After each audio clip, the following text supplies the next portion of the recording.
Inihinalang isang ipo-ipo ang naminsala sa 4 na bahay sa isang coastal barangay sa Davao City.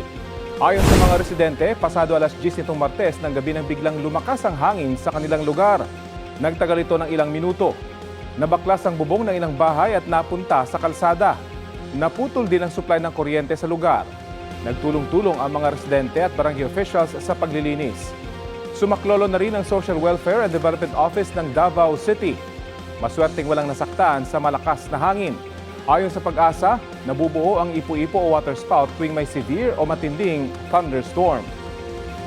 Sa lagay naman ng panahon ngayong Huwebes, magpapatuloy ang maayos na panahon sa ilang bahagi ng bansa kasama na ang Metro Manila.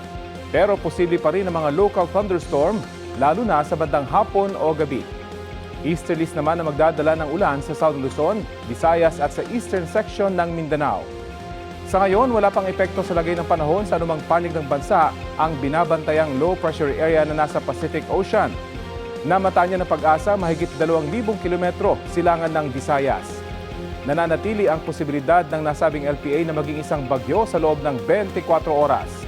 Posible itong pumasok sa Philippine Area of Responsibility sa darating na weekend base sa datos ng Metra Weather.